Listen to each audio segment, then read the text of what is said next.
لا حول ولا قوة إلا بالله العلي العظيم. حسبنا الله ونعم الوكيل، نعم المولى ونعم النصير. أعوذ بالله السميع العليم من الشيطان اللعين الرجيم. بسم الله الرحمن الرحيم. الحمد لله الذي جعل مقام شيعة الحق عليا وصيرهم لخليله إبراهيم في ذلك الاسم سميا. الذي بعد فلا يرى وقرب فشهد النجوى.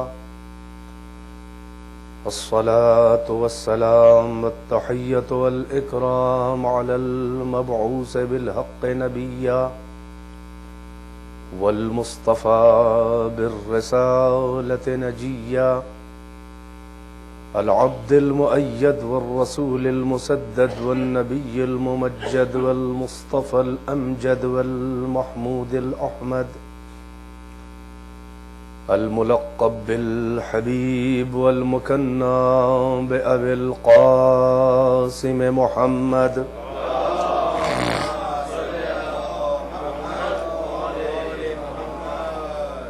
وآله الطيبين الطاهرين المعصومين، أعلام الورى ومصابيح الدجى وأمان لأهل السرى، الذين أذهب الله عنهم الرجس وطهرهم تطهيرا.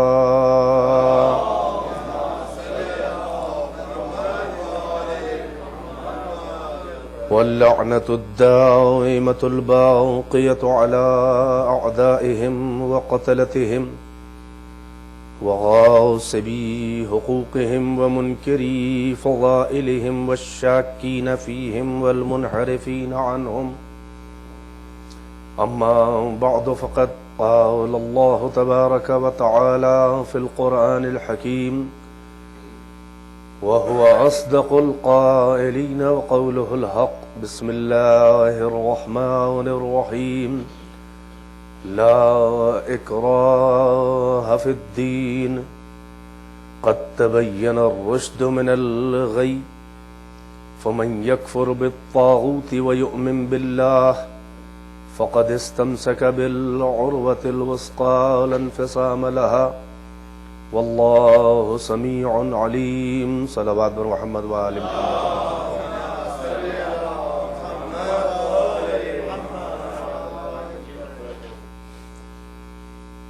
دعائے صحت کی گزارش کی گئی ہے. جناب اسماعیل لیاقت علی صاحب علیل ہیں اور بہت ہی سیویئر کنڈیشن ہے ان کی. میں دعا کرتا ہوں بطفیل صدیقہ طاہرہ، اللہم بحق الزہراء و ابیہا و بقلہا و بنیہا، پروردگارہ جلد از جلد ان کو شفا عنایت فرما. ایک صلوات پڑھیں بر محمد و آل محمد.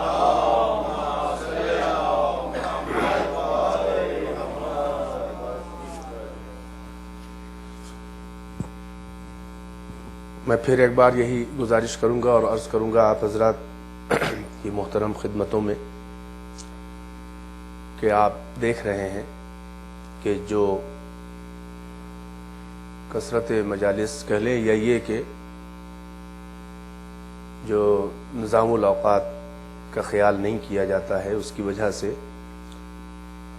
مرکزی مجلس جو ہے جس کے لیے ذاکرین باہر سے تشریف لاتے ہیں اور علماء زحمت سفر برداشت کرتے ہیں اور آپ حضرات سب مل کے ان کو بلاتے ہیں، تو وہ اصل میں یہ مجلس ہوتی ہیں.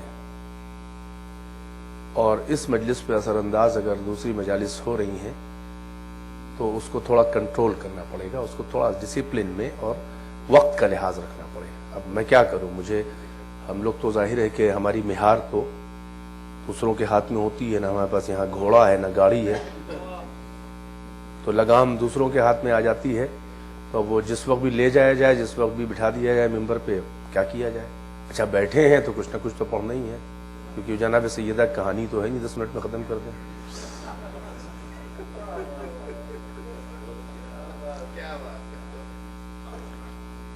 اب ظاہر ہے کہ جب 7:18 پہ ہم ممبر سے اتریں گے اور 6:25 پہ بٹھائے جائیں گے، جو ہوا آج ابھی، تو اب یہ سب تو ہونا ہی ہونا ہے۔ ماشاءاللہ کچھ لوگ تو بہت ہی ڈھیٹ ہیں میری طرح کے، وہ میرے ساتھ ساتھ چل رہے ہیں۔ ہاں تو میں تو انشاءاللہ خداوند عالم نے زندگی دی اور ہم سب اللہ کرے سلامت رہیں اور عزائے اہل بیت کرتے رہیں، تو آؤں گا، آتا رہوں گا، اگلے سال بھی آؤں گا، لیکن اگلے سال سے میں شیڈول بناؤں گا، اپنا شیڈول میں بناؤں گا۔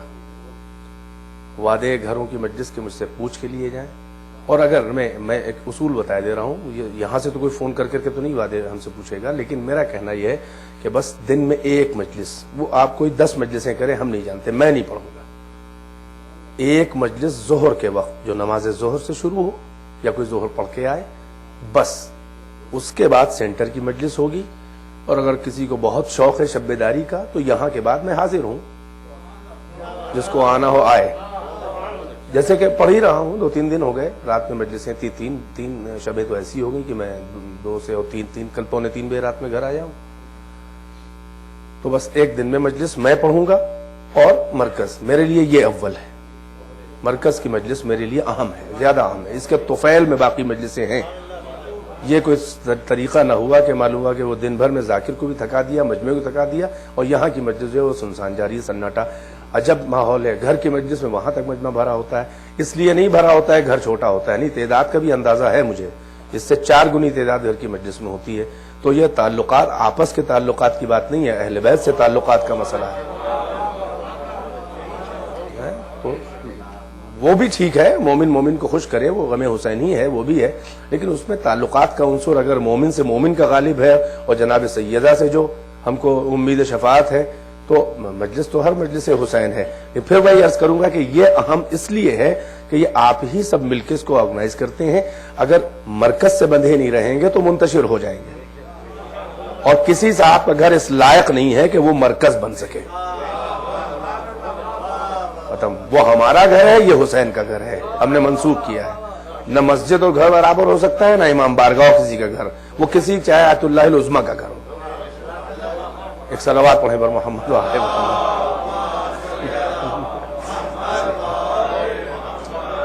بہرحال ارشاد خدا بے نیاز ہے قرآن مجید میں، لا اکراہ فی الدین، کوئی جبر نہیں ہے، کوئی زبردستی نہیں ہے دین میں۔ سمجھ لو، سوچ لو، پرکھ لو، اپنی عقل اور اپنے اختیار کے ذریعے اگر اللہ کو مانا تو اس کا مزہ ہے، مشیت کو بھی اس کا مزہ آتا ہے، اور بندگی کا بندے کو بھی اس کا مزہ آتا ہے۔ خدا نے کسی سے اختیار سلب نہیں کیا، اور یہی امتحان ہے کہ اختیار دے کر سبیل کی ہدایت کر کے یہ کہا کہ اب دیکھتے ہیں کہ اپنے اختیار کا صحیح استعمال کرتے ہو یا اپنے اختیار کا مس یوز کرتے ہو، اور اپنے اختیار اور ہماری دی ہوئی نعمتوں کو ہمارے مخالف استعمال کرتے ہو، یہی امتحان ہے۔ یعنی ایک صاحب اختیار کا اپنے اختیار سے خدا کے اختیار کے حوالے اپنے اختیار کو کر کے بے اختیار بن جانے کا نام ہے اسلام۔ یعنی اپنے اختیار کو اپنے اختیار سے اللہ کے اختیار کے حوالے کر کے اپنے اختیار سے بے اختیار بن جانے کا نام ہے تشیع اور اسلام۔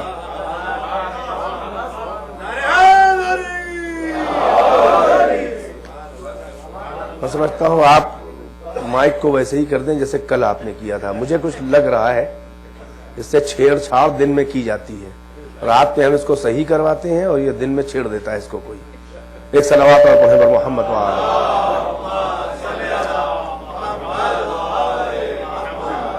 ایک اور بلند آواز سے صلوات پڑھیں۔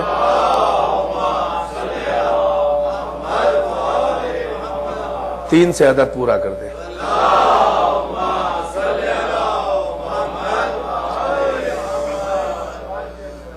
تو کل آپ کے ذہن عالی کو اس مرحلہ فکر تک لے آیا تھا میں کہ خداوند عالم نے انسان کو عقل دی اور اس عقل کو اختیار دیا کہ آفاق و انفس میں میری بکھری ہوئی آیتوں کے ذریعے اپنے سفر تحقیق و معرفت کا آغاز کر اور میری ذات کو سمجھنے کی کوشش نہ کر بلکہ مجھے میرے صفات سے پہچان. لا تفکروا فی ذات اللہ بل تفکروا فی صفاتہ.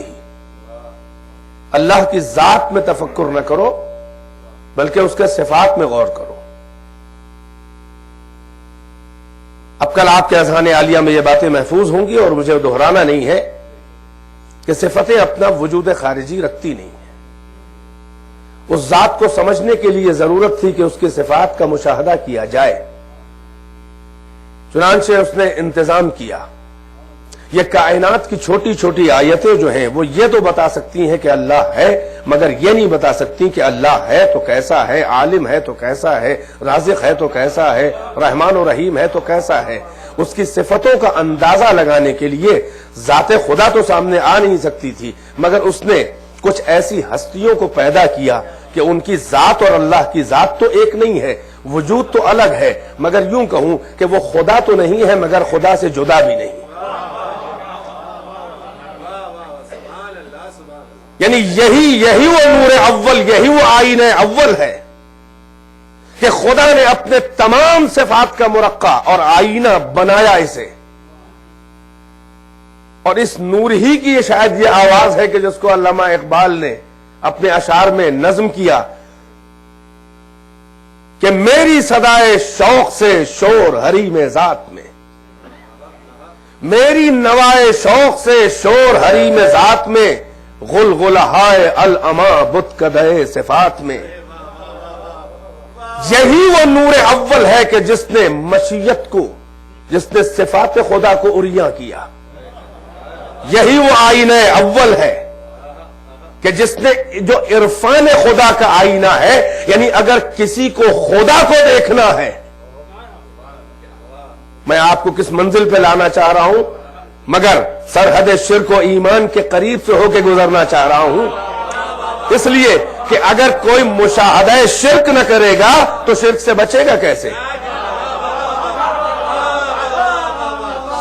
شرک کو محسوس کیا جائے تب شرک سے بچے گا کوئی. اگر ہم شرک جانے ہی گے نہ کیا ہے تو شرک سے بچیں گے کیسے؟ یعنی چاشنی ایمان پانے کے لیے مشاہدہ شرک اور احساس شرک بھی ضروری ہے. باطل کو سمجھیں گے نہیں تو حق کی قدر کیسے ہوگی؟ ظلمت کے قریب نہ آئیں گے تو نور کی پہچان کیسے ہوگی؟ چنانچہ یہی وہ آئینے ہیں کہ جس میں صفات خدا جلوگر ہیں، اور یہی خدا کا اتمام حجت ہے کہ ان آئینوں کو دیکھو. میری ذات تک آنے کی ضرورت نہیں ہے، وہاں تک کسی کو رسائی نہیں ہے، بلکہ یہ میرے آئینے صفات ہیں. ان کی صفتوں کو دیکھو تو میری صفتوں کا اندازہ ہو جائے گا. بھائی توجہ کا طالب ہوں. ظاہر ہے اب وہ حدیث جو میں نے پیش کی تھی کہ کنت کنزم مخفیہ فاحببت ان اعرف فخلقت الخلق لکی اعرف، اب اس کا ترجمہ انہی سی پس منظر میں اگر کیا جائے تو یہی ہوگا کہ میں جواہرات صفات کا چھپا ہوا خزانہ تھا. میں جواہرات صفات کا چھپا ہوا خزانہ تھا. فاحببت ان اعرف فخلقت الخلق لکی اعرف، تو میں نے ایک جوہری کو پیدا کیا، ایک قدردان کو پیدا کیا. وہی نور اول ہے تاکہ میری معرفت ہو اور میری قدردانی ہو جائے. توجہ کا طالب ہوں. اس کا مطلب یہ ہے کہ جو مخلوق اول ہے وہی سب سے پہلا قدردان پروردگار بھی ہے. بیدار ہے کہ نہیں ہے؟ یعنی وہ لوگ جو یہ کہتے ہیں کہ پیغمبر آئے اور چلے گئے، نہ اس سے پہلے کچھ ہے نہ اس کے بعد کچھ ہے، اور بعض آیتوں سے غلط مطلب نکالتے ہیں کہ ما کنت تدری من قبل من کتاب، آپ جانتے نہیں تھے اس سے پہلے کہ ایمان کیا ہے اور کتاب کیا ہے. قرآن میں ایک آیت ہے کہ جس سے یہ استدلال کرتے ہیں کہ پیغمبر اعلان رسالت وحی آنے سے پہلے یہ جانتے ہی نہیں تھے کہ ایمان کیا ہے، کتاب کیا ہے. بھائی من قبلوں کا مطلب یہ کب ہے کہ نزول وحی سے پہلے نہیں جانتے تھے؟ بھائی من قبلوں کا مطلب یہ کیوں نہ سمجھا جائے کہ آپ اپنے وجود سے پہلے نہیں جانتے تھے؟ بھائی یہی بات زیادہ لاجیکل ہے کہ جب آپ تھے ہی نہیں تو جانتے کیا؟ تو اب جب ہو کا سناٹا ہے، کوئی مونس و ہمدم مشیت نہیں ہے، کوئی اللہ کہنے والا بھی نہیں ہے، سب سے پہلا یہ وجود ہے کہ جو آیا، جب وجود میں آیا تو اس نے سب سے پہلے کہا یا اللہ.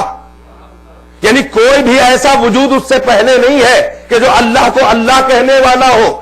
اللہ ہے مگر کوئی اللہ کہنے والا نہیں ہے. اسی نے کہا یا اللہ. بھائی توجہ کا طالب ہوں.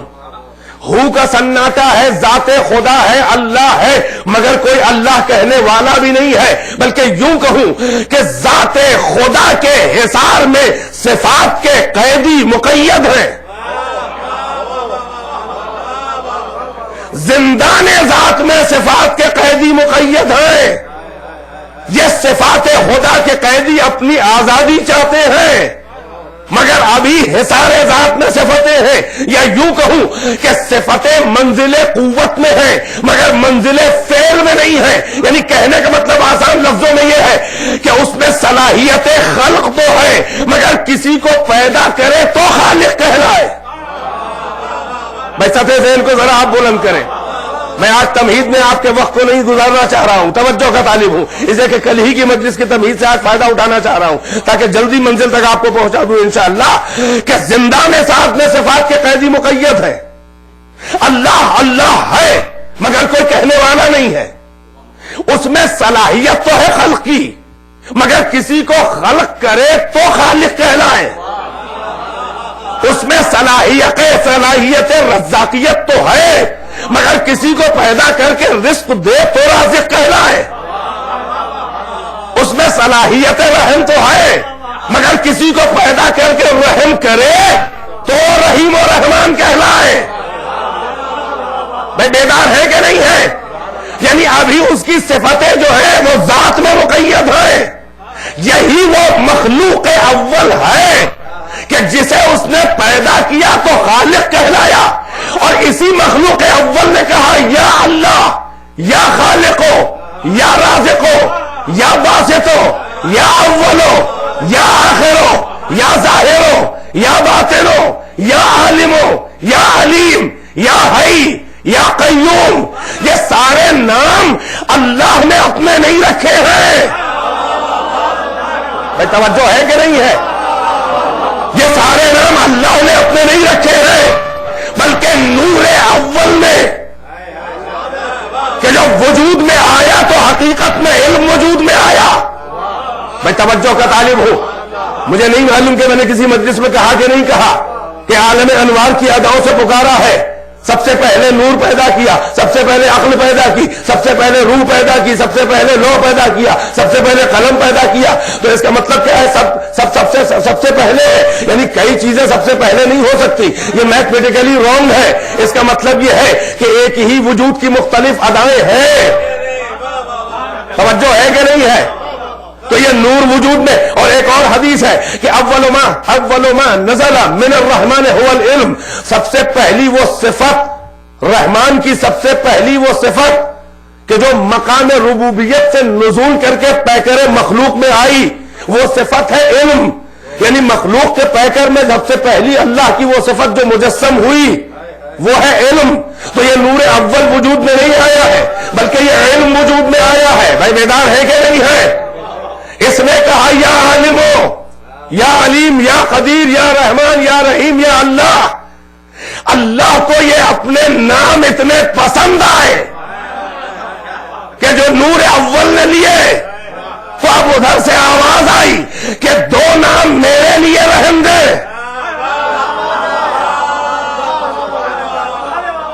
دو نام میرے لیے رحم دے، باقی سارے میرے ناموں میں تو بھی حصہ دار ہے. میں رحمان اور اللہ میرے لیے رہنے دے. یہ میں اپنی طرف طرف سے نہیں کہہ رہا ہوں کہ قرآن مجید میں خود اللہ نے کہا ہے کہ ادعوا اللہ او ادعوا الرحمن ایما تدعو فلہ الاسماء الحسنى، اسے اللہ کہہ کے پکارو یا اسے رحمان کہہ کے پکارو، اس کے اچھے اچھے نام ہیں، جن ناموں سے چاہو اسے پکارو۔ تو اللہ اور رحمان یہ دو وہ نام ہیں کہ مخلوق کو اس نام سے پکارنا شرک ہے۔ توجہ ہے کہ نہیں ہے کہ علمی پہلو ہے؟ ادعوا اللہ او ادعوا الرحمن، اسے اللہ کہو یا رحمان کہو، جو چاہو اس کو پکارو۔ یہی دو وہ نام ہیں جو اللہ نے اپنے لیے مخصوص کیے۔ ان دو ناموں سے مخلوق کو پکارنا جائز نہیں ہے۔ باقی سارے نام حقیقت میں یہ سارے صفات اور نام یہ مخلوقات کے نام ہیں، مگر مخلوق اول کو اللہ نے ان ناموں میں مشترک کر لیا ہے، ورنہ اللہ کو عالم کہنا اللہ کی توہین ہے۔ ذرا سی توجہ، یعنی یہ وہ نام ہے کہ جس نے اپنے حبیب کو مشترک قرار دیا۔ اب قرآن مجیدی میں آپ دیکھ لیجئے، اللہ کا نام ایک ہے رؤوف، ایک رحیم ہے قرآن میں، واللہ رؤوف رحیم۔ اپنے حبیب کو اسی نام سے اللہ نے پکارا کہ بالمؤمنین رؤوف رحیم، آپ جو ہے وہ مومنین کے ساتھ رؤوف رحیم ہیں۔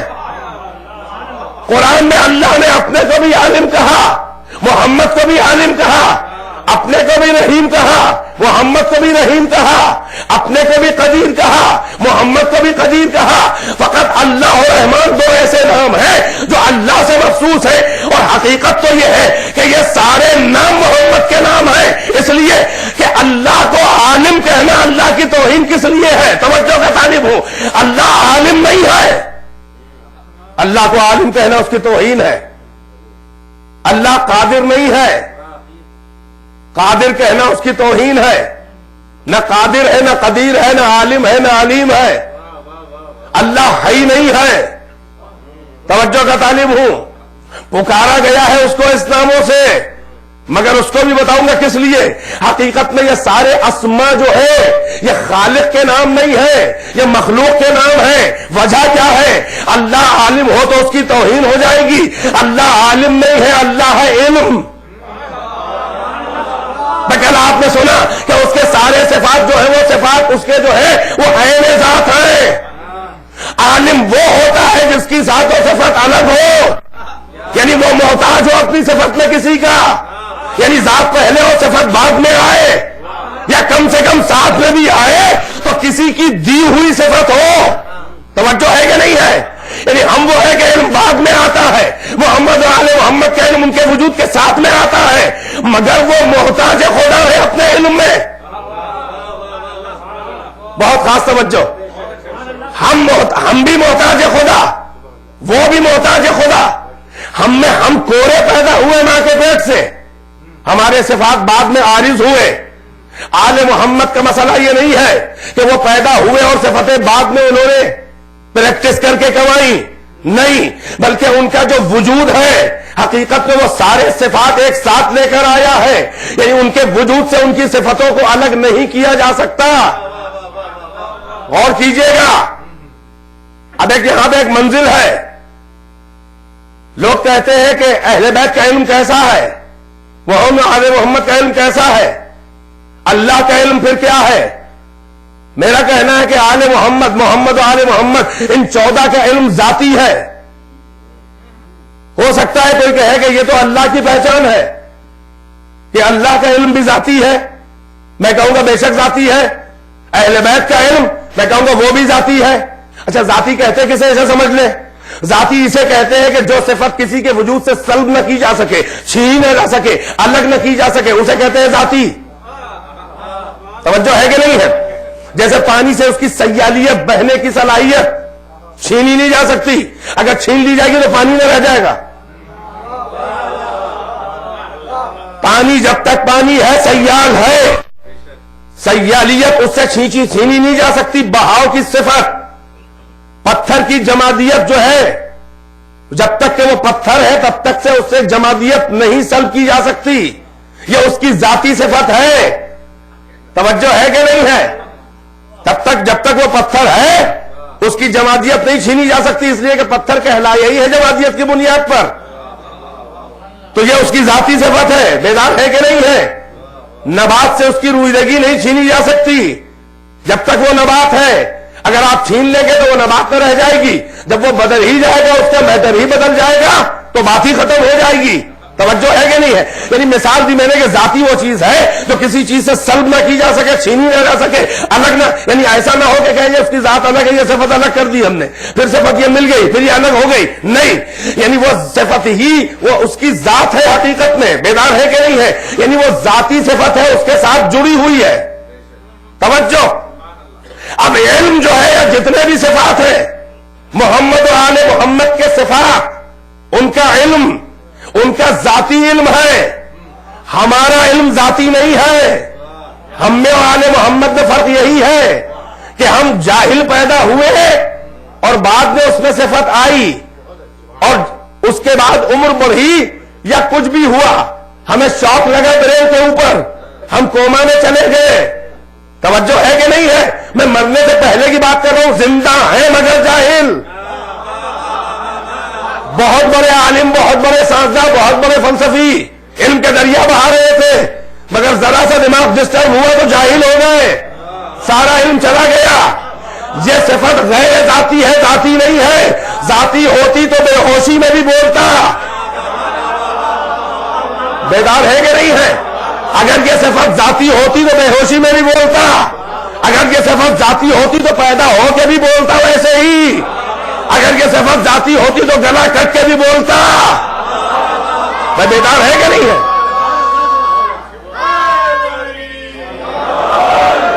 تو یہ علم ہمارا جو ہے، ہماری صفتیں ذاتی نہیں ہے، وہ ہمارے وجود سے ہماری صفتیں الگ کی جا سکتی ہیں. مگر آل محمد کا اور ساری کائنات کے انسانوں کا فرق یہ ہے کہ ان کی ہر صفت ذاتی ہے جو ان سے جدا نہیں کی جا سکتی. علم ان سے چھینا نہیں جا سکتا، طہارت ان سے چھینی نہیں جا سکتی. ہم طاہر نہیں ہیں. اگر ہم طاہر پیدا ہوتے تو ہمیں غسل مولود نہ دیا جاتا. بیدار ہے کہ نہیں ہے؟ ہماری ابتدا نجاست، انتہا نجاست. یہ ہماری زندگی جسے اس حیات مستعار، جس پہ انسان کے سرے پر غرور کو بڑا ناز ہے کہ ہماری یہ زندگی ہے، یہ ہماری حیات ہے. حقیقت میں حیات کچھ نہیں ہے بھائی. نطفے سے چلے ہیں، مردار کی طرف سفر کر رہے ہیں. نطفہ بھی نجس ہے، مر گئے تو مردار بھی نجس ہے. یہ زندگی نہیں ہے جس پہ ناز کر رہا ہے انسان، اکڑ رہا ہے. یہ دو نجاستوں کے درمیان سرگرم سفر ہے.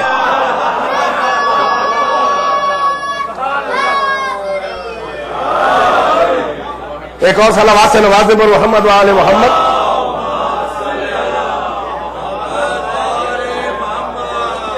یعنی ابتدا بھی ہماری نطفہ ہے، انتہا مردار. توجہ کا طالب ہوں. ابتدا نطفہ نجس، انتہا مردار نجس. نجاست سے چلے نجاست کی طرف جا رہے ہیں. کوئی ترقی کرے گا، کوئی کیا ناز کرے گا. نجاست سے چلا ہے، نجاست کی طرف جا رہا ہے. پیدا ہوئے تو غسل مولود، مر گئے تو غسل جنازہ. اس سے پہلے جس نے چھوا وہ نجس، مرنے کے بعد قبل غسل جنازہ چھوا تو نجس. بھائی کہاں یہ دنیا کے انسان اور کہاں وہ انسان، ان کی طہارت کہ پیدا ہوئے تو کعبے میں، شہید ہوئے تو مسجد میں.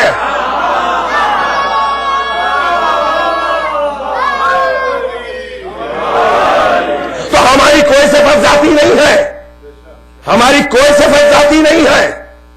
ہماری ہر صفت غیر ذاتی ہے، یعنی ہم سے جدا کی جا سکتی ہے.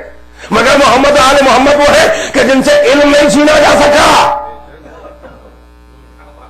جن سے طہارت نہیں چھینی جا سکتی، جن سے ان کی کوئی صفت نہیں چھینی جا سکتی. تو اس کا مطلب یہ ہے کہ ان کی ہر صفت ذاتی ہے. توجہ ہے کہ نہیں ہے؟ اب کوئی پوچھے تو اللہ کی صفت، تو ہم کہیں گے اللہ کے صفات بھی ذاتی ہے. تو آپ فوراً ملا الزام لگائیں گے یہ تو شرک ہے، اس لیے کہ آپ نے اللہ جیسا بنا دیا. میں کہوں گا آپ نے یہاں پر دیکھا اللہ جیسا، اللہ جیسا پہلی منزل پہ. ابھی کوئی اگر اللہ جیسا لگ رہا ہے تو یہ کہاں سے ثابت ہے کہ ہے بھی؟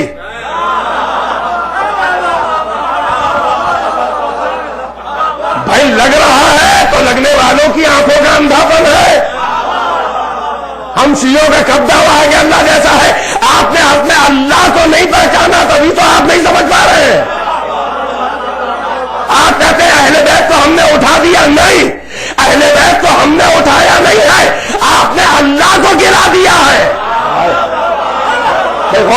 کیا کہہ رہا ہوں. ہم نے اہل بیت کو اٹھایا نہیں ہے, آپ نے اللہ کو گرا دیا ہے, تبھی آپ کو شرک لگ رہا ہے. آپ نے یار یہ سمجھے ہی نہیں. اور آپ کیسے سمجھیں گے بھائی اہل بیت اگر آپ آئے ہوتے,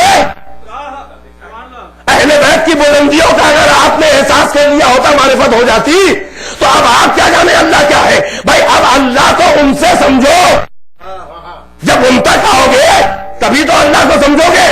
اور جب ان کی بلندی تک آ جاؤ گے اور وہ بتائیں گے کہ اللہ ہمارا بھی خالق ہے, تو اب اس کے آگے سے سوچنا شروع کرو گے. جو اہل بیت کی بلندیوں تک آیا نہیں ہے وہ اللہ کا ایسا تصور رکھتا ہے کہ جس سے اونچے اہل بیت لگتے ہیں. نہیں غور کیا میں کیا کہتا ہوں بھائی. اسی لیے خدا عالم نے کہا کہ میں اپنے کو ڈائریکٹ نہیں پہچان پاؤں گا. بھائی بہت بیدار رہیے گا, توجہ کا طالب ہوں. اللہ نے اسی لیے کہا کہ میں اپنے کو ڈائریکٹ تم سے نہیں پہچان پاؤں گا. اگر ڈائریکٹ اگر تم پہچانو گے تو ہمیں جیسا تیسا سمجھو گے, تم نہیں سمجھ پاؤ گے ہمیں. لہذا انہی کے حوالے کر دیا کہ اپنے کو پہچانواؤ اور اپنے ذریعے ہمیں پہچانوا لو. بھائی بیدار ہے کہ نہیں ہے؟ تو فرق خدا اور اہل بیت کیا ہے؟ اب ضائع نہ جائے یہ جملے, اسی لیے محنت کی ہے میں نے کہ اللہ کا علم بھی ذاتی, اہل بیت کا علم بھی ذاتی. پھر فرق ہی کیا رہ گیا؟ فرق یہاں پہ نہیں ہے. اہل بیت کا علم بھی ذاتی, اہل بیت سے الگ نہیں کیا جا سکتا. اللہ کا علم بھی ذاتی, اللہ سے جدا نہیں کیا جا سکتا. مگر یہاں پہ فرق خالق مخلوق کا نہیں ہے. فرق یہاں پر ہے کہ اللہ کا علم ذاتی ہے اور وہ قائم بالذات ہے, یعنی وہ اپنے علم میں کسی کا محتاج نہیں ہے. مگر اہل بیت کا علم ذاتی ہے لیکن قائم باللہ ہے, وہ اللہ کے محتاج ہے.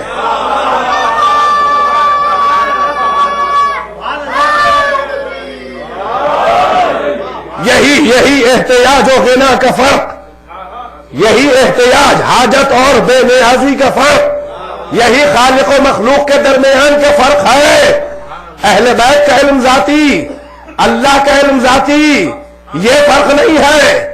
اللہ کا علم ذاتی ہے مگر قائم بے نفسے ہے, قائم باللہ ہے, یعنی وہ خود سے عالم ہے, وہ کسی کا محتاج نہیں ہے اپنے علم میں. مگر اہل بیت کا علم ذاتی ہے, ان سے جدا نہیں کیا جا سکتا, مگر ان کا علم قائم باللہ ہے, یعنی وہ اپنی ہر صفت میں, اپنے ہر کمال میں محتاج پروردگار ہے اور اللہ کسی کا محتاج نہیں ہے. توجہ ہے کہ نہیں ہے؟ تو اب اہل بیت کی کوئی ڈیفینیشن پوچھے تو ایک جملے میں سنے کہ آل محمد کیا ہے, تو میں کہوں گا آل محمد یہ 14 یہ مختار کائنات ہے. مگر ابھی آدھا جملہ ہے آل محمد, بھائی ضائع نہ جائے یہ جملہ. آل محمد مختار کائنات ہے مگر محتاج خدا. صلوات محمد آل محمد.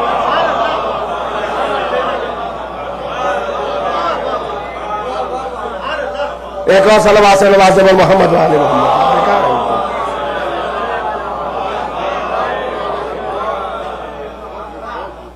پتہ نہیں کیا ہوتا ہے روز. دیکھ رہے ہیں آپ, یہ ذرا سا منہ ہٹا, اتنا بڑا امام بارگاہ ہے. آپ کا ساؤنڈ سسٹم صحیح نہیں, پلیز کسی انجینئر کو بلوا کے اس کا ساؤنڈ سسٹم صحیح کرائیں. مجھے تو نہیں لگ رہا ہے 25 سال سے ہوگا, لیکن یہ میں تو بہت گھاٹ گھاٹ کا پانی پیے ہوں, مجھے تو اندازہ ہے اس بات کا انشاءاللہ. لیکن کوئی اور فائدہ اٹھائے گا.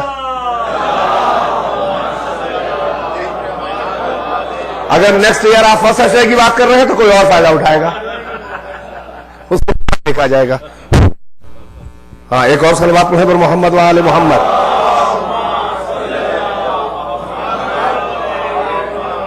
توجہ کا طالب ہوں, بس ٹھیک ہے بھائی, یہ بیٹھ جائیے. اب ایک اور صلوات پڑھیں تو جلدی جلدی بات کو ختم کروں. تو ان کا بھی علم ذاتی ہے, اللہ کا علم بھی ذاتی. یہ مختار کائنات مگر محتاج خدا. اللہ کا علم ذاتی مگر قائم بنفس سے, خود سے قائم ہے, کسی کے محتاج نہیں. اہل بیت کا علم ذاتی ہے مگر قائم باللہ, اللہ کی وجہ سے قائم ہے, اللہ نہ چاہے وہ نہیں ہوگا. توجہ ہے کہ نہیں ہے؟ اس لیے کہ وہ تھا کچھ نہیں تھا, یہ بھی نہیں تھے, وہ تھا کچھ نہیں تھا، یہ بھی نہیں تھے، تو جب ظاہر ہے یہی مخلوق کی پہچان ہے، بیدار ہے کہ نہیں ہے؟ اچھا کوئی کہے اہل بیت کب تک ہیں؟ میں کہوں گا اپ ٹو انفینٹی ہے، یعنی آنے والے زمانے میں ہمیشہ تو رہیں گے یہ۔ کوئی کہے پھر یہ اللہ سے مل گیا، کہ پھر آپ نہیں سمجھے، آپ اللہ کو نہیں سمجھے۔ اہل بیت ہمیشہ رہیں گے، ہمیشہ رہیں گے۔ تو کہ اللہ بھی تو ہمیشہ رہے گا، ہم کہا ہمیشہ رہیں گے، تو ان کا مشابہت ہو گئی۔ تو ہم نے کہا تو پھر بھی تو شرک نہیں ہوا، اس لیے نہیں ہوا کہ فرق بتا رہا ہوں میں کیا ہے۔ بھائی اللہ کو آپ نے آدھا جانا ہے، توجہ ہے کہ نہیں ہے؟ اہل بیت ہمیشہ سے ہیں، ہمیشہ رہیں گے، مگر ہمیشہ سے ہے نہیں۔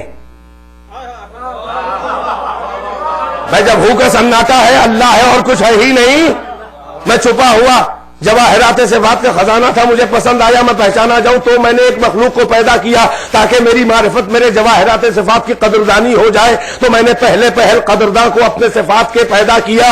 یہی ہے محمد و آل محمد، نور اول مخلوق اول۔ تو اس کے مطلب تو یہ ہوا کہ اللہ تھا، کچھ نہیں تھا، اس کے بعد یہ آئے، تو ہمیشہ سے اللہ ہے مگر اہل بیت نہیں ہے، مگر ہمیشہ اہل بیت رہ جائیں گے۔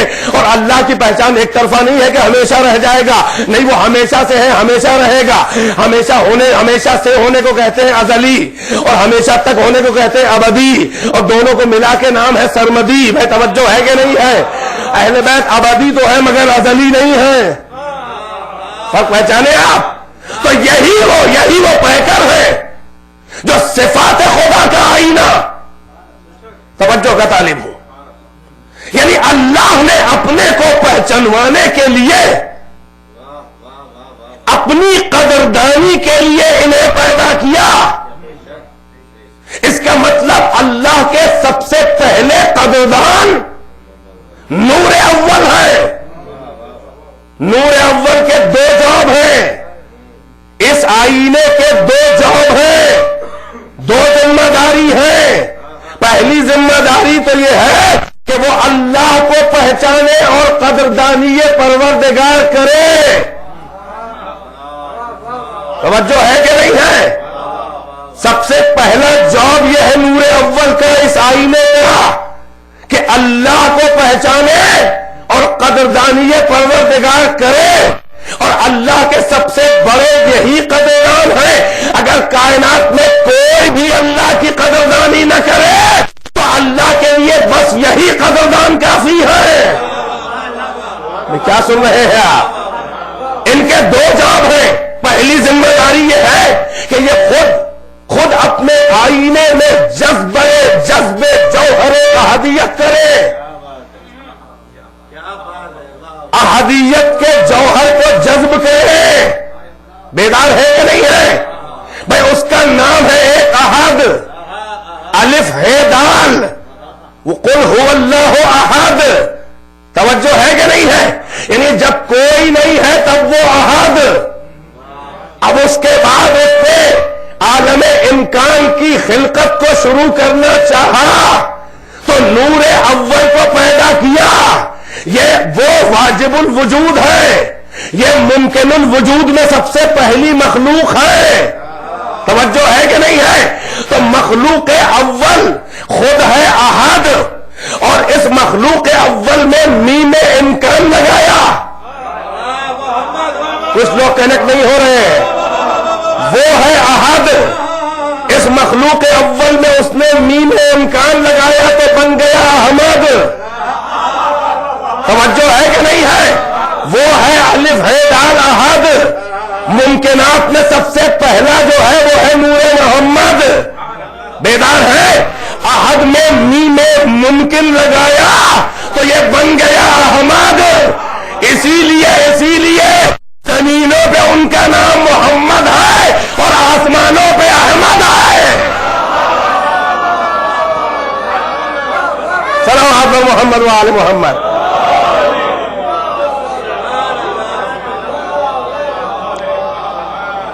یہی میم ممکن ہے، میں توجہ کا طالب ہوں، یہی میم ممکن ہے جو فرق خالق و مخلوق ہے۔ یہی میم ممکن ہے جو فرق خالق و مخلوق ہے۔ میم امکان، یہ میم امکان جو لگایا گیا ہے یہ اس کی حقیقت نہیں ہے. بھائی بیدار ہے کہ نہیں ہے؟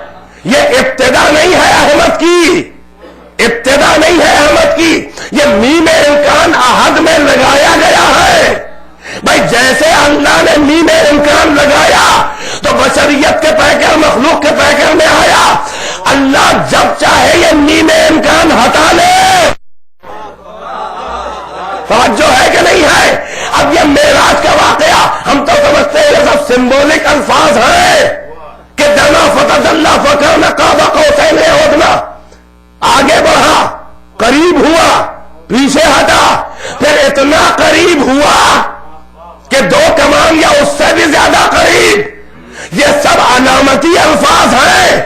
بھائی ممکنات، بھائی سن لیں، ممکنات کی ترقی کا آخری زینہ ہے سدرۃ المنتہا.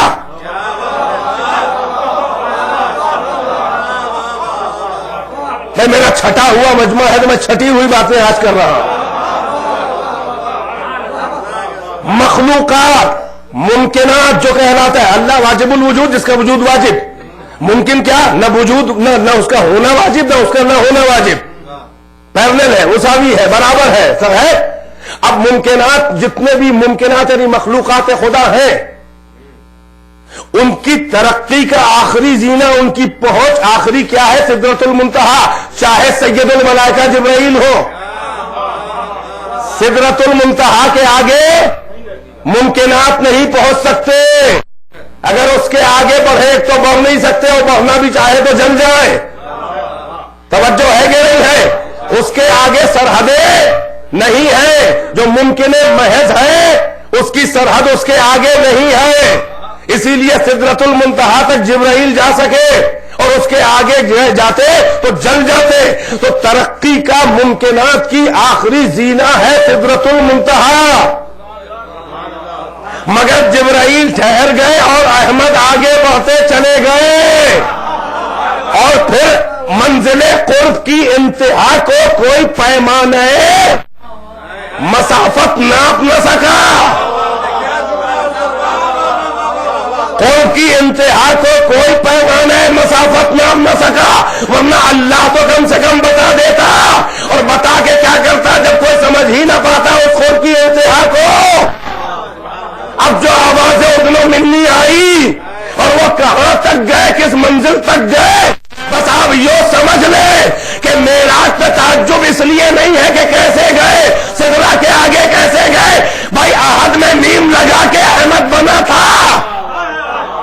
تو یہ معراج کا خلاصہ یہ ہے کہ سدرہ کے آگے میم ممکن ہٹایا.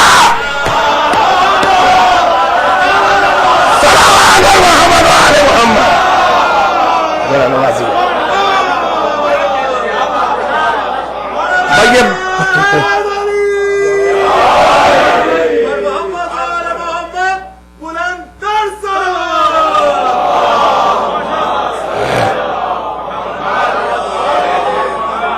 ماشاءاللہ. تو آپ کے لیے میں کہوں کہ آپ اسے ہضم کر رہے ہیں. آپ اپنی سلامتی کے لیے ایک صلوات پڑھ دیجئے. ذرا نوازی. احمد ہے، آفتاب احدیت ہے، کچھ نہیں ہے. میم ممکن احد میں لگایا تو احمد بنا. یہیں سے ابتدائے عالم امکان ہے. ممکنات کی پہلی اکائی ہے احمد. تو میم امکان لگا کے احمد بنا ہے. اس کی حقیقت نہیں ہے میم ممکن، جو ہمارا جیسا بشر. اس کی ابتدا نہیں ہے میم امکان، اس کی ابتدا ہے احدیت. احدیت سے چلا میم ممکن لگ کے احمد بنا. اللہ کو جب شوق ملاقات ہوتا ہے تو میم ممکن ہٹا دیتا ہے. صلوات محمد وآل محمد.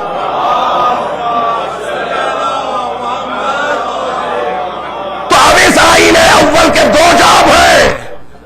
یہاں تک تو بڑی مشکل سرحدوں سے آپ کو گزار لایا، مشکل مراحل سے.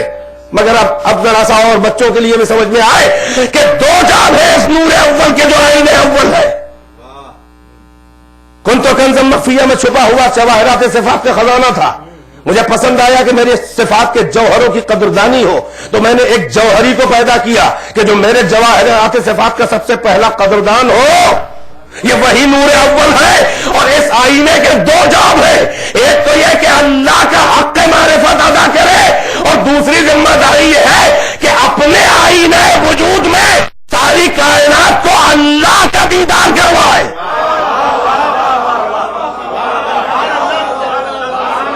بھائی اللہ کہہ رہا ہے کہ میری ذات میں غور نہ کرو، مجھے میرے صفات سے پہچانو، تو صفتیں کہاں سے جانی جائیں؟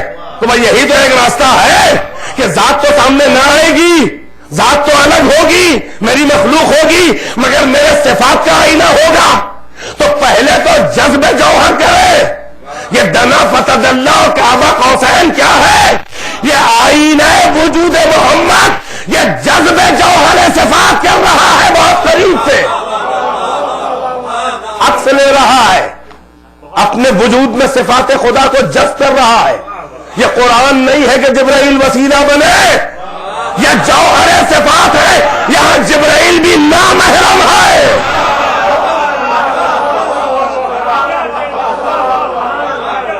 تو پہلی ذمہ داری یہ ہے اس آئینے کی کہ یہ سب سے پہلا عارف باللہ، سب سے پہلا اللہ کا عارف، سب سے بڑا قدردان جواہرات صفات کو جذب کرے. اور دوسرا اس کا جواب یہ ہے کہ آ کے مخلوقات کو اپنے وجود کے آئینے میں صفات خدا کی امیجز دکھائے، تاکہ اللہ کی صفتوں کو کوئی اس کے آئینے میں دیکھ کے پہچانے. توجہ ہے کہ نہیں ہے؟ مگر آئینے کے لیے شرط ہے. توجہ، آئینہ کس لیے ڈھالا گیا؟ حسن کی صفت ہے دو. سنیں، حسن کی دو فطری صفتیں ہیں.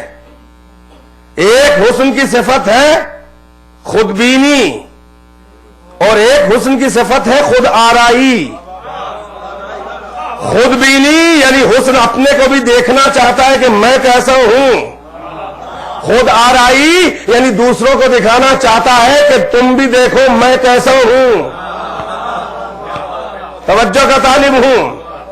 حسن کی دو صفتیں ہیں، خود بینی اور حسن خود بین و خود آرا. شاعری میں بھی سنا ہوگا. حسن کی دو فطری صفتیں ہیں اس کی. ایک ہے صفت خود بینی، حسن خود کو بھی دیکھ کے مسرور و مستبہج و خوش ہوتا ہے. حسن اپنے کو دیکھ کے خوش ہوتا ہے کہ میں کیسا ہوں، یہ ہے صفت خود بینی. اور ایک یہ صفت ہے حسن کی کہ خود آرائی یعنی دوسرے بھی مجھے میرے حسن کو دیکھے. اسی صفت خود بینی نے آئینے ڈھال دیے. اسی صفت خود بینی نے آئینے ڈھال دیے. ہر شخص اپنے حسن کو، اپنے چہرے کو آئینے میں دیکھنا چاہتا ہے. اور یہ بھی عجب نفسیات ہیں کہ آئینے کے سامنے کھڑے ہو کے کیسا بھی کوئی ہو، مگر اپنے اندر کوئی نہ کوئی حسن کا پہلو تلاش کر کے خوش ہو ہی لیتا ہے. مختلف اداؤں سے خلوتوں میں جہاں کوئی بھی نہ دیکھ رہا ہو، جہاں میاں بیوی بھی ایک دوسرے کو نہ دیکھ رہے ہو، اور آئینے میں سامنے کھڑے ہو کے مختلف انداز میں کبھی مسکرا کے میری تبسم ریزی کیسی لگتی ہے، کبھی تیوریاں چڑھا کے میں غیظ و غضب میں کیسا لگتا ہوں، کبھی سامنے سے اور کبھی سائڈ پوز مختلف زاویوں مختلف اداؤں سے اپنے کو دیکھ رہا ہے. اور اگر یہ خوش فہمی کسی نہ کسی پہلو سے اپنے کو اچھا سمجھنے کی خوش فہمی نہ ہوتی تو احساس کمتری میں انسان مر جاتا. انہی کچھ خوش فہمیوں کے سہارے تو کاروبار زندگی چل رہا ہے. توجہ ہے کہ نہیں ہے؟ مگر آئینے کے لیے شرط ہے کہ شیشہ نہیں، شیشہ جو سامنے لگا ہو اگر اس میں دونوں پہلو میں جلا ہوگی، بھائی توجہ، اگر آئینے کے دونوں جنبے نورانی ہوں گے، اگر دونوں پہلو چمک رہے ہیں، اگر شیشے کے دونوں پہلو، یعنی آپ نے شیشے کو شیشے ہی رہن دیا، تو آپ جب اس کے سامنے کھڑے ہوں گے تو اس میں صفت آئینہ نہیں ہوگی، اس لیے کہ آپ کی شعاع حسن ادھر سے ادھر تو ٹرانسپیرنٹ تو ہو جائے گی. کوئی ادھر سے کھڑا ہوا شیشے کے وساطت سے آپ کو دیکھ لے گا، مگر آپ اپنے کو نہیں دیکھ پائیں گے جب تک کہ دونوں پہلو نورانی ہیں. لہذا آئینے میں ریفلیکشن اور انعکاس کے لیے ضروری ہے کہ آئینے کا ایک جنبہ نورانی ہو اور ایک پہلو پہ کسی کثیف مادے کی پالش کی جائے. توجہ ہے کہ نہیں ہے؟ ایک پہلو نورانی ہو، اگر دونوں نورانی ہوں گے تو آئینہ نہ بن پائے گا، وہ شیشہ رہ جائے گا. شعاع حسن جو ہے ادھر سے ادھر تو جائے گی، مگر آپ کے حسن کی شعاع ریز جو ہے وہ ریفلیکٹ ہو کے آپ کی آنکھوں ریٹنا سے نہیں ٹکرائیں گی. لہذا ضروری ہے انعکاس اور ریفلیکشن کے لیے کہ اسے آئینہ بنایا جائے، اور آئینے کے لیے شرط ہے کہ دونوں پہلو نورانی نہ ہو بلکہ ایک جنبہ نورانی ہو اور ایک جنبے پہ کثیف مادے کی پالش ہو. یہ حسن دو روز، یہ حسن تمام، یہ حسن چند روزہ اور عارضی اعتباری حسن کے لیے بھی ایک آئینہ انعکاس کی ضرورت ہوتی ہے. خدا جو ہے وہ جمال عتم ہے، خدا حسن تمام ہے. بھائی وہ اپنے صفات اور اپنے حسن کو دیکھے کہ نہ دیکھے، چنانچہ اس نے اپنی صفتوں کے ریفلیکشن کے لیے، اپنے روح روشن کے لیے ایک آئینہ اول بنایا. صلوات محمد و آل محمد.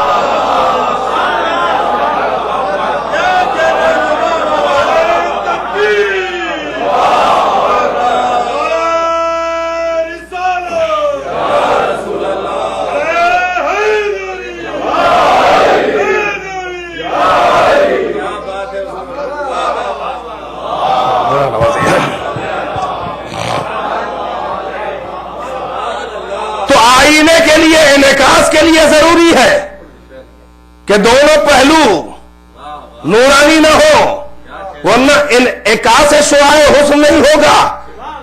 حسن کے ریفلیکٹ ہونے کے لیے ضروری ہے کہ آئینے میں ایک جنبہ نورانی ہو اور ایک جنبہ کثیف مادے کی پالش ہو.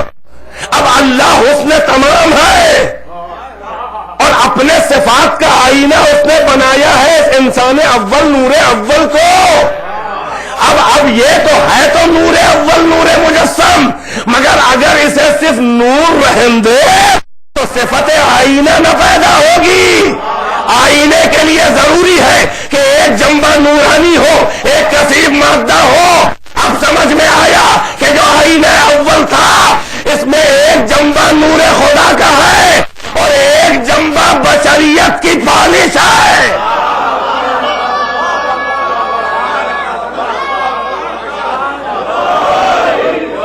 ایک جنبہ نورانی ہے، نور خدا، ایک جنبہ بشریت کی پالش ہے. میں تبھی تو اس آئینے کو سامنے رکھ کے کہتا ہے کہ فتبارک اللہ احسن الخالقین. آئینہ یہ وہ ہے توجہ کہ جس میں مشیت اپنے کو دیکھ کے خوش ہو، اپنے صفات کو دیکھ کے خوش ہو. یہ آئینہ صفات پروردگار ہے. اور دوسرا اس کا جواب یہ ہے کہ اللہ کو سامنے آ نہیں سکتا ہے، اللہ کی صفتوں کو اس آئینے میں دیکھا جائے. اب فلسفہ سمجھ میں آیا کہ پیکر بشریت نے کیوں مخلوقات کے سامنے بھیجا کہ صفت آئینہ ہے، یہ صفات پروردگار کا آئینہ بردار ہے. تو یہ محمد کا وجود، یہ آئینہ صفات پروردگار. مخلوقات اللہ کے صفتوں کو دیکھیں گے تو اس آئینے میں، مگر آئینے کے لیے شرط ہے توجہ. چند منٹ کی زحمتیں اور ہیں، سمیٹ رہو بیان میں. صفت ضروری ہے آئینے میں کسی بھی آبجیکٹ کو دیکھنے کے لیے آئینے کے قریب آنے سے کچھ نہیں ہوتا. آئینے کے قریب اگر آپ آ جائیں اگر آپ اپنے کو دیکھنا چاہ رہے ہیں تو آئینے کے بالکل سامنے کھڑے ہو، یعنی آئینے کا جو سینٹر پوائنٹ ہے آپ اس سے ایک پرپینڈیکولر ڈالیں، ایک سیدھی لائن ہو آئینے سے جو 180 ڈگری کے اینگل کو ڈیوائڈ کرے 90 میں سے کہتے ہیں پرپینڈیکولر، اور آپ اس پرپینڈیکولر پہ کھڑے ہو سیدھے، جو سیدھی لائن 90 کو ڈیوائڈ کر کے آئینے سے ملے، جب اس لائن پہ کھڑے ہوں گے تو آپ اپنے کو دیکھ پائیں گے، اور اگر ذرا سا بھی ادھر ادھر جائیں گے تو آپ اپنے کو نہیں دیکھ پائیں گے۔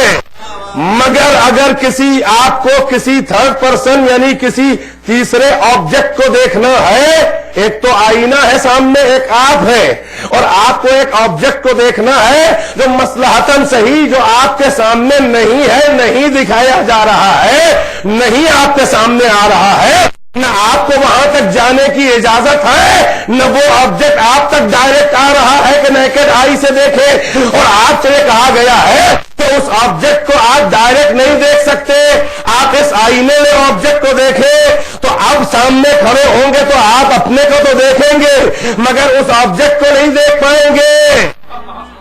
اس آبجیکٹ کو دیکھنے کے لیے آپ کو آئینے کے سامنے نہیں بلکہ آئینے کے ایک سائیڈ میں اس اینگل اور اس زاویے پہ کھڑا ہونا پڑے گا کہ دوسری اپوزٹ سائیڈ میں جتنے اینگل اور زاویے پہ وہ آبجیکٹ رکھا ہوا ہے،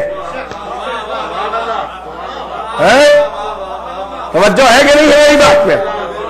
مثال کے طور پر ایک آئینہ سامنے رکھا ہوا ہے، بالکل میرے سامنے ہے، میں اپنے کو دیکھ رہا ہوں، بیچوں بیچ میں آئینہ ہے، ایک ادھر دروازہ کھلا ہوا ہے، دروازے کی آڑ میں پیچھے کوئی آبجیکٹ ہے اور مجھے اسے نہ وہ یہاں آئے گا نہ مجھے اجازت ہے کہ میں جا کے دیکھوں، وہ اپنے کو دکھانا چاہ رہا ہے مگر آئینے کے وسیلے سے، تو ہم کہاں کھڑے ہوں گے؟ بھائی اس پرپینڈیکولر سے جتنے زاویے جتنے اینگل پر وہ چیز رکھی ہے ہم دوسری طرف اسی زاویے پہ اتنے ہی دور کھڑے ہوں گے۔ جب ہم اس آئینے کو یوں دیکھیں گے تو وہ امیج اس میں بن رہی ہے، ہم اسے دیکھیں گے۔ بیدار ہے کہ نہیں ہے؟ بھائی ہے میرے ساتھ؟ تو محمد ہے صفات پروردگار کا آئینہ، مگر اس آئینے میں ہر زاویے سے صفات خدا نہیں نظر آئیں گے۔ آئینے کو ہر طرف سے گھیرے رہنے سے صفات خدا کی معرفت نہیں ہوگی۔ بھائی آپ نہیں پہنچ رہے ہیں؟ رسالت یہ آئینے صفات پروردگار ہے، توجہ ہے کہ نہیں ہے؟ مگر آئینے کو ہر طرف سے گھیرے رہنے سے چاہے بالکل آئینے کے قریب پہلو میں آ کے کھڑا ہو جائے، اے کاش کہ میری محنت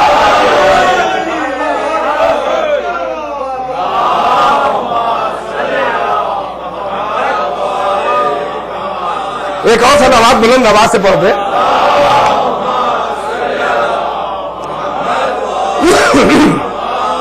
بھائی محمد رسالت کا وجود ہے آئینہ، صفات پروردگار کا آئینہ۔ اللہ چاہتا ہے کہ اپنے صفات کو اس کے آئینے میں دکھا دے، ان کو دیکھو، مجھے سمجھ لو، میرے صفات کی معرفت حاصل کرو تاکہ مجھے جان لو، تاکہ تمہیں بھی میری پرستش کا مزہ آئے، مجھے بھی آئے، مگر بغیر پہچانے سجدے بیکار ہیں۔ یہی سبب ہے کہ انہیں آئینہ بنا کے بھیجا کہ جسے مجھے پہچاننا ہے انہیں آ کے دیکھے، مگر کسی بھی آبجیکٹ کو آئینے میں دیکھنے کے لیے ایک مخصوص زاویے پہ کھڑا ہونا پڑے گا۔ بھائی بیدار، آئینے کو ہر طرف سے گھیرے رہنے سے کچھ نہیں ہوتا۔ اگر آئینے کے بغل میں گھس کے کھڑا ہو جائے تو ظاہری تو قوت لگے گی مگر حاصل کچھ نہیں ہونا ہے۔ بھائی بیدار ہے کہ نہیں ہے؟ تو رسالت کے آئینے پہ بن جائے نہ جائے، رسالت کے آئینے میں اللہ کی صفتیں دیکھنے کے لیے ہر زاویے ہر اینگل پہ نہیں دکھائی دیں گی صفتیں، یہ رسالت کا آئینہ ہے۔ اگر صفات خدا دیکھنا ہے تو بس ایک اینگل ہے جسے کہتے ہیں حجر رسالت۔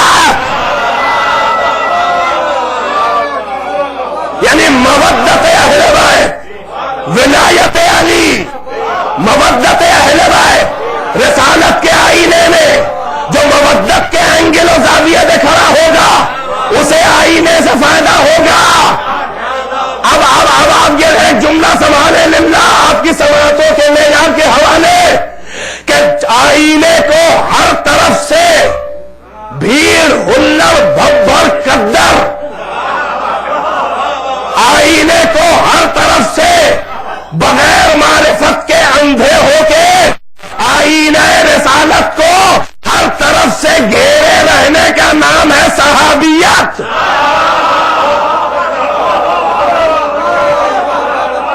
توجہ ہے کہ نہیں ہے؟ جس کو دیکھو چلا آ رہا، جس کو دیکھو چلا آ رہا ہے، پہچانتا بھی نہیں ہے، رسول کو مشورہ دیے دے رہا ہے، رسول سے اگلا جا رہا ہے، شغل خوری کر رہا ہے، منافقت کر رہا ہے، پھر صحابی کا صحابی ہے۔ بے توجہ ہے کہ نہیں ہے؟ جو ولایت علی، حب علی، حب اہل بیت، مودت قربا، جو در سیدہ کا احترام نہ جانے، جو اہل بیت کی منزلت نہ جانے، وہ محمد آئینہ تو ہے مگر آئینے کو چاروں طرف سے گھیرے دینے سے کوئی فائدہ نہیں ہے۔ بغیر معرفت کے جاہلوں کی طرح آئینہ کو ہر طرف سے گھیرے رہنے کا نام ہے صحابیت، اور ولایت علی کے اینگل پہ کھڑے ہونے کا نام ہے شیعیت۔ یہ ہے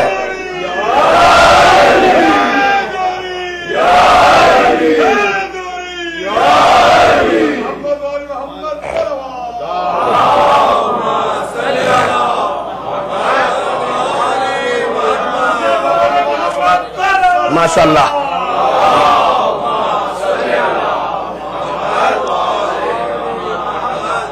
آئینے کو ہر طرف سے گھیرے رہنے کا نام ہے، گھیرے رہو، صفات خدا نہیں نظر آئیں گے۔ جب صفات خدا نظر نہ آئیں گے تو تم صفتوں سے اپنے کو سجا بھی نہیں پاؤ گے۔ یہی سبب ہے بھائی توجہ، اگر آئینے کے خالی قریب ہو جانے سے فائدہ ہوتا تو سارے صحابہ برابر ہوتے، پھر نہ کوئی سلمان ہوتا نہ کوئی ابو ذر ہوتا۔ بھائی سلمان و ابو ذر کا امتیاز کیا تھا؟ سلمان و ابو ذر و مقداد و مالک اشتر و میثم تمار اور حذیفہ یمانی، ان کا یہ شرف نہیں ہے کہ یہ صحابی ہیں، اما صحابی تو پتہ نہیں کیسے کیسے ہیں۔ یہ جو ایمان کے 10ویں درجے پہ پہنچے ہیں، یعنی یہ کہ آئینہ رسالت کے صفات الہیہ کو انہوں نے ایسا جذب کیا ہے کہ ایمان کے 10ویں درجے پہ سرحد عصمت سے اپنے کردار کو ملا دیا سلمان نے۔ یہ صرف ولایت علی کے طفیل میں ہے۔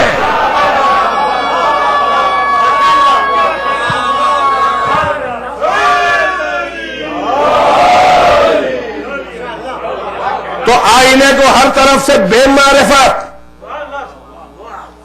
قدر کی طرح سے گھیرے رہنے کا نام ہے صلاحیت، صحابیت، اور مودت قربہ ولایت علی کے زاویے پہ کھڑے ہو کے آئینے سے ادب کے ساتھ قریب ہونے کا نام ہے شیعیت۔ اسی لیے سلمان صحابی تھے مگر شیعہ علی۔ توجہ ہے کہ نہیں ہے؟ سلمان صحابی تھے مگر شیعہ علی، ابو ذر صحابی تھے مگر شیعہ علی۔ توجہ کا طالب ہو تو اب یہ وہ آئینہ ہے کہ جس کا ایک جاب ہے کہ اللہ کا حق معرفت ادا کرے، اور ایک ذمہ داری یہ ہے کہ اللہ کے صفات کو اپنے وجود میں دکھائے۔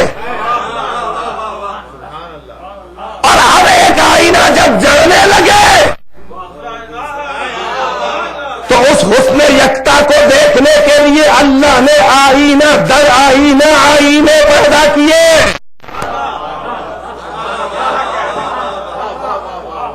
یہ 14 آئینے پیدا کیے، ایک آئینہ جانے نہ پائے اگلا آئینہ آ جائے۔ اسی لیے پیغمبر نے کہا کہ اولنا محمد و آخرنا محمد و اوسطنا محمد و کلنا محمد، ہم سب کے سب آئینے صفات پروردگار ہیں۔ ہمیں دیکھو تو اللہ نظر آتا ہے۔ اب یہ تمہاری ذمہ داری نہیں ہے کہ کس کا سجدہ، ہم بتاتے ہیں کہ کس کا سجدہ۔ یہ سب آئینے صفات پروردگار، یہ سب آئینے صفات پروردگار ہیں، اور کچھ چھوٹے آئینے اور بھی ہیں. توجہ، بڑے آئینوں کو کہتے ہیں عصمت کبریٰ، ولایت مطلقہ، جو ڈائریکٹ جوہر صفات خدا کو جنہوں نے ڈائریکٹ منزل قاب قوسین تک جن کی رسائی ہے. کوئی ادھر سے بولے کوئی ادھر سے بولے، یہ بھی آئینہ وہ بھی آئینہ.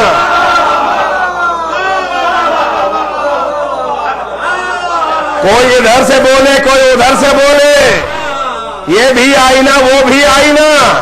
مگر اتنا تو سمجھ میں آیا کہ ادھر ہونا ہے، ادھر ہونا ہے.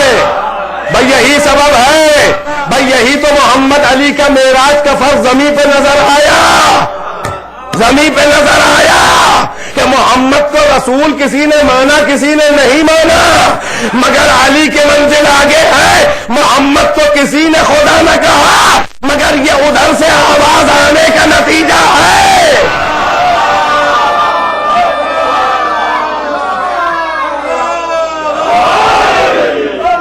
توجہ کا طالب ہوں میں، توجہ. بھائی شیعیت اور نصیریت کا فرق سن لیجئے. نصیری ہے بدذوق، شیعہ ہے باذوق. نصیری علی کو مانتا ہے مگر علی کی نہیں مانتا.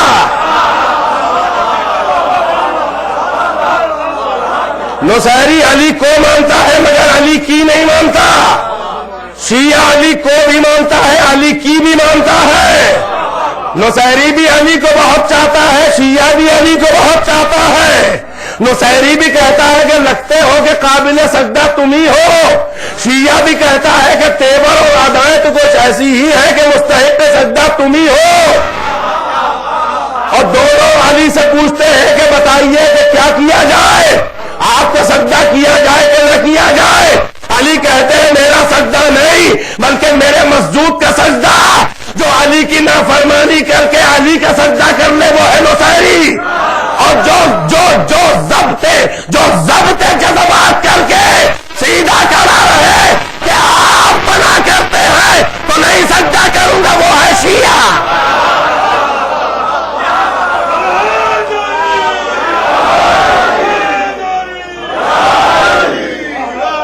جذبات کو بے لگام چھوڑ دینے کا نام ہے نصیریت، اور جذبات کو زنجیر اطاعت علی میں جکڑ دینے کا نام ہے شیعیت. اس لیے کہ تو معتبر، تیرا ہر قول معتبر، تیرا ہر فعل معتبر، تیرا ہر فرمان معتبر. چشم و ابرو علی کے اشارے پہ حرکت کرنے کا نام ہے شیعیت. اس لیے کہ اگر عرفان علی ہے تو فرمان علی بھی ماننا پڑے گا. بس عزیزو، تو یہ وہ معتبر آئینے ہیں جو حسن بردار پروردگار ہے، جو آئینہ بردار صفات پروردگار ہے. وہ مرکز صفات ہے، یہ مظہر صفات ہے. وہ مصدر صفات ہے، یہ مظہر صفات ہے. یہی سبب ہے کہ یہ کچھ 14 ڈائریکٹ آئینے ہیں اور اب کچھ چھوٹے آئینے ایسے ہیں کہ بڑے آئینوں نے کچھ آئینے اور پالے ہیں. توجہ ہے کہ نہیں ہے؟ یہ بڑے آئینے ہیں، انہوں نے کچھ اور آئینے پالے ہیں اپنی سرپرستی میں. جیسے اللہ کی تصویر، اس کے صفات کو دیکھنا ہے تو بڑے آئینوں میں دیکھو، اور اگر بڑے آئینے تک رسائی نہیں ہے تو پھر اب ایک اور آئینہ چھوٹا اسی بڑے آئینے سے ایسے زاویے پہ رکھا ہے کہ اس چھوٹے آئینے کو دیکھو تو بڑا آئینہ دکھائی دے رہا ہے، اور بڑا آئینہ خود بخود صفات پروردگار کو اپنے اندر لیے ہوئے ہے.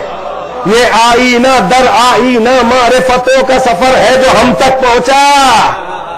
توجہ ہے کہ نہیں ہے؟ یہ آئینہ در آئینہ سفر ہے. یعنی یہ ڈائریکٹ آئینے ہیں وہ ہے عصمت کبریٰ. جو ان کے پالے ہوئے تراشے ہوئے آئینے ہیں وہ عصمت صغریٰ. انہیں معصوم کہتے ہیں، انہیں محفوظ کہتے ہیں. زینب و عباس وہی آئینہ ہے، قاسم و علی و اکبر وہی آئینہ ہے. حسین وہ بڑا آئینہ ہے جو پروردگار سے ڈائریکٹ جذب حسن کرے. یہ وہ چھوٹے آئینے ہیں کہ چھوٹے آئینوں میں بڑا آئینہ دکھائی دے, بڑے آئینے میں سمجھ توحید دکھائی دے. یہی سبب ہے کہ یہ محفوظ عن الخطا ہیں, یہ عصمت صغرا کی منزل پہ فائز ہیں. یہی سبب ہے کہ عباس علیہ السلام ان کی منزل ہے عصمت صغرا, یعنی وہ اصطلاحی عصمت جو 14 معصومین کی ہے وہ تو نہیں ہے صاحبان تطہیر والی, مگر یہ وہ آئینے ہیں چھوٹے کہ جن کو بڑے آئینوں نے اپنی نگرانی میں تراشا ہے, اپنی سرپرستی میں پروان چڑھایا ہے, اپنے جوہر کو انہیں دے دیا ہے. ورنہ اگر بڑے آئینے کا مکمل عکس اس میں عباس میں نہ دکھائی دے رہا ہوتا تو علی کی نمائندگی کا مطلب ہی کیا ہے کربلا میں؟ اگر ثانیہ زہرا زینب میں اگر مکمل حسن زہرا نہ دکھائی دے رہا ہوتا تو ثانیہ زہرا اور فاطمہ کی نمائندہ ہونے کا مطلب ہی کیا ہے؟ اگر قاسم میں حسن حسن نہ ہوتا تو کربلا میں نمائندگی یہ علی الاطلاق مکمل نمائندگی یہ حسن کا مطلب کیا ہے؟ اگر اکبر میں وہ صفات نہ ہوتے تو شبیہ رسالت حسین کہتے کس لیے؟ بس اجرکم علی اللہ جزاکم اللہ خیر الجزا. ہاں عزادارو, یہی وہ آئینے ہیں کہ جن کو ٹکڑے ٹکڑے بھی کر دیا گیا تو ان کی کوئی صفت آئینہ برداری نہ چھین سکا, اس لیے کہ اس آئینے کی بھی خصوصیت یہ ہوتی ہے جس میں آپ اپنے کو دیکھیں کہ جب تک وہ مکمل ہے وہ ایک آئینہ, اور اگر کوئی دشمن آئینہ اس پہ سنگ اندازی کرے اور اگر آئینے کے وجود کے ٹکڑے ٹکڑے کر دے تو صلاحیت ریفلیکشن اور انعکاس آئینے سے کوئی چھین نہیں سکتا. ہر ٹکڑا الگ سے ایک مکمل آئینہ بن جاتا ہے. قاسم کی لاش کو پروان کر کے بھی کوئی انعکاس کی صلاحیت نہ لے سکا, شہداء کو ٹکڑے ٹکڑے کر کے بھی کوئی انعکاس کی صلاحیت نہ لے سکا. ہاں عزادارو, کچھ آئینے کربلا میں بکھر گئے, حسین 2 بہت چھوٹے چھوٹے آئینے لے کے آئے تھے, مگر آئینے وجود میں چھوٹے تھے, انعکاس میں چھوٹے نہیں تھے. یہی تو سبب ہے کہ ایک بچہ کربلا کے لیے آئے, ایک بچی شام کے لیے لائے. یہ دونوں رباب کی آغوش کے پلے چھوٹے چھوٹے آئینے. صاحبان اولاد, کربلا کے شہیدوں کی مصیبت کی انتہا یہ ہے کہ اصغر مارا گیا. کربلا کے شہیدوں کے مصائب کی انتہا یہ ہے کہ اصغر مارا گیا. اسیروں کی مصیبت کی انتہا یہ ہے کہ سکینہ مر گئی. اجرکم اللہ جزاکم اللہ خیر الجزا. یہ وہ 2 آئینے تھے رباب کے کہ ایک کربلا کے میدان میں, ایک زندان شام میں. عزادارو, ارے یزید کے دربار میں جب اسیروں کا قافلہ بندھا ہوا رسن سے آیا, مجرموں کی طرح آل محمد دربار میں کھڑے ہیں کہ شمر نے آگے بڑھ کے تعارف کرانا شروع کیا یزید سے.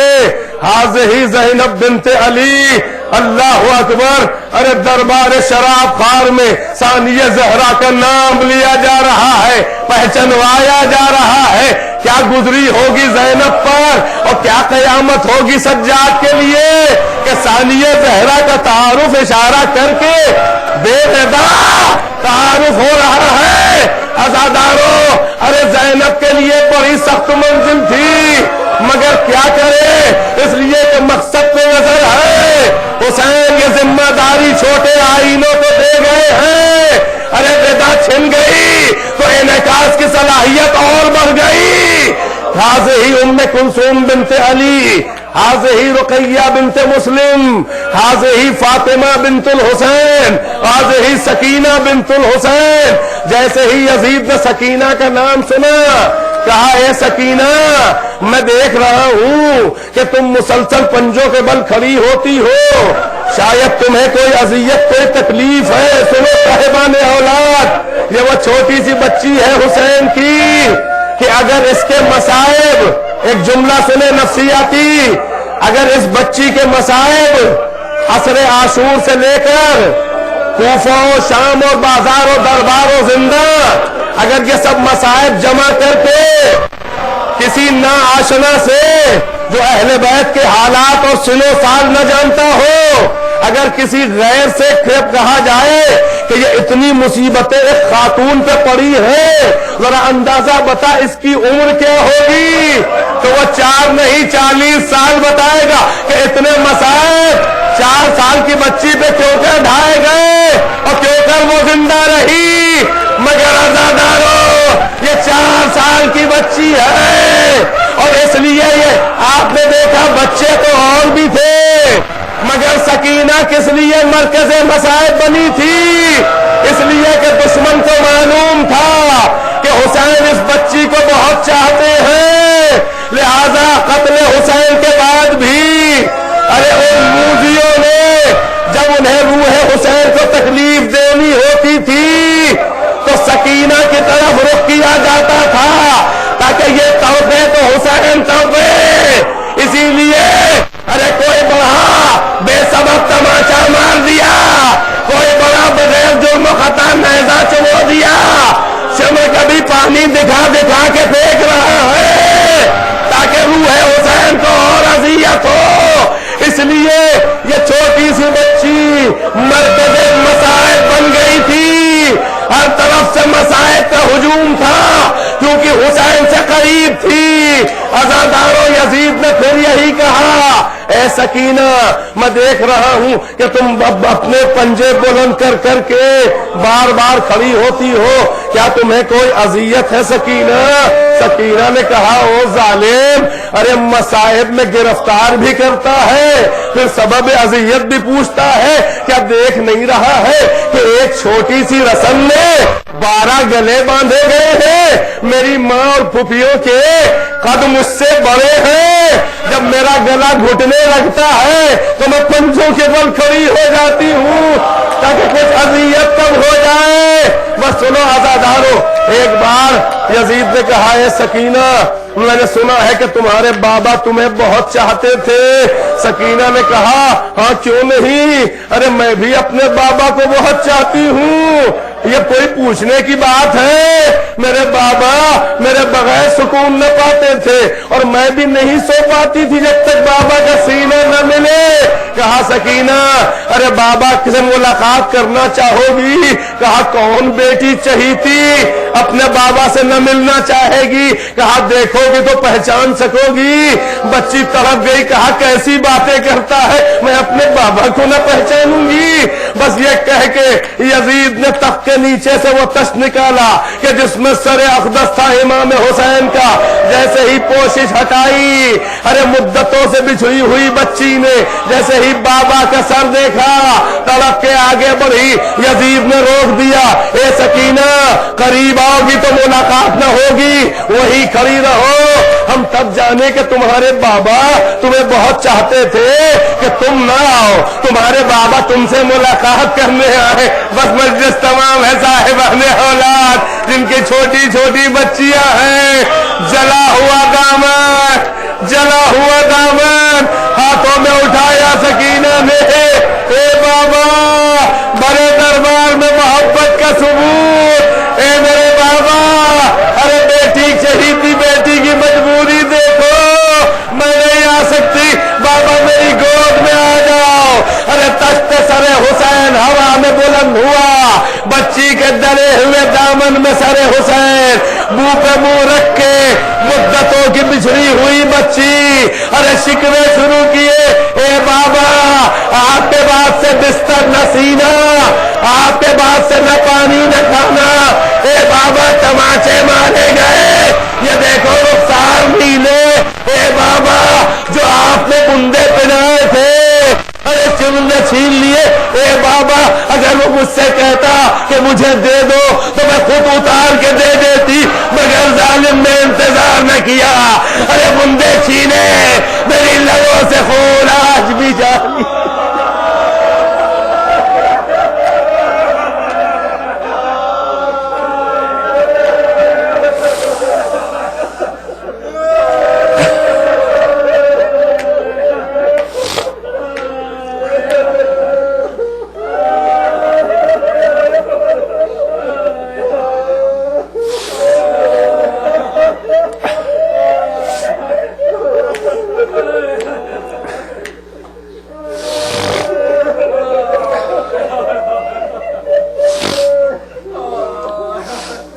فسيعلم الذين ظلموا أي منقلب ينقلبون اللهم العن قتلة الحسين وأصحابه أجمعين ربنا تقبل منا إنك أنت السميع العليم بنبيه وآله الأطهار اللهم عجل في فرج مولانا صاحب الزمان يا حسين يا حسين